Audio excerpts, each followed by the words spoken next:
Madam, आप न्याय पद यात्रा निकाल रही है, क्या कारण है आपको ये पद यात्रा निकालनी पड़ी? बिल्कुल, देखिए बड़े दुर्भाग्य की बात है और बड़े दुख और पीड़ा की बात है कि मध्य प्रदेश में किसी महिला को इस तरीके से सड़क पर पदयात्रा करनी पड़ रही है। जैसा मैंने बताया है कि 22 जून को मैंने अपने पद से त्यागपत्र दिया है और मध्य प्रदेश शासन जानबूझ करके जो है इसको स्वीकार नहीं कर रही है। अब जब मैं अपने अधिकारों की रक्षा नहीं कर पा रही थी तो मैं चाहती हूँ कि अब मैं विधानसभा पहुँच करके जो है इस विधायिका का हिस्सा बनूँ।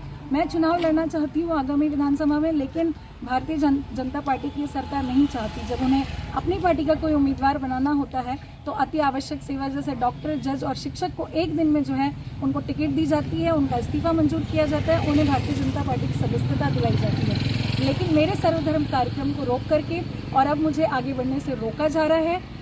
एक अनुसूचित जाति की महिला को मध्य प्रदेश के अंदर में मुझे इस्तीफा दिए हुए 3.25 महीने हो चुके हैं, लेकिन आज तक मेरे इस्तीफे को स्वीकार नहीं किया जा रहा है। हाईकोर्ट में गुमराह किया जा रहा है हमारे प्रशासनिक अधिकारियों के द्वारा। तरह तरह की ऐसी बाधाएं उत्पन्न की जा रही है कि मेरा इस्तीफा स्वीकार ना हो, लेकिन हम रुकने वाले नहीं हैं। ना सिर्फ बाधा मेरे इस्तीफे के लिए, बल्कि इस यात्रा को जब मैंने शुरू किया कि भाई ऐसे तो मामा जी को सुनाई नहीं आ रहा, दिखाई नहीं दे रहा है, टीवी वो देख नहीं रहे हैं, पेपर पढ़ नहीं रहे हैं, सोशल मीडिया वो देख नहीं पा रहे हैं, तो हम अपने न्याय की और अपने अधिकारों की गुहार लगाने के लिए आमला से जो है वो भोपाल चल करके जा रहे हैं।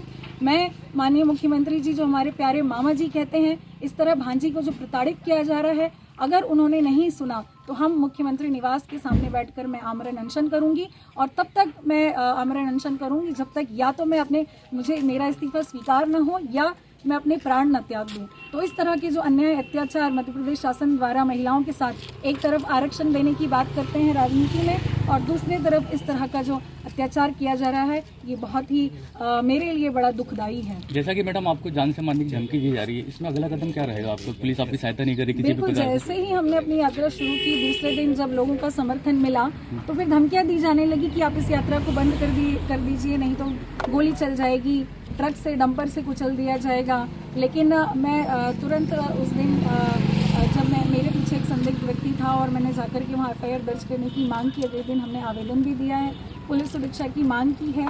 तो इस तरह के कार्य जो है मध्य प्रदेश शासन के द्वारा तरह तरह से रोकने के किए जा रहे हैं। मैडम, आपका चुनाव लड़ना तय है, तो लोग ये जानना चाहते हैं किस पार्टी से चुनाव लड़ना चाह रहे हैं? अब वो तो आने वाला समय बताएगा, क्योंकि अभी तो त्यागपत्र मंजूर हुआ नहीं है। जो मेरी विचारधारा से मेल खाएगा, जिसमें मैं अपनी विचारधारा के साथ कार्य कर सकूंगी, मैं वही पार्टी ज्वाइन करूंगी। मैम, चर्चा है कि कांग्रेस से टिकट मिल रही है आपको? मुझे इसके बारे में अभी जानकारी है और वो तो आने वाला समय ही बताएगा जब उसकी सूची निकलेगी।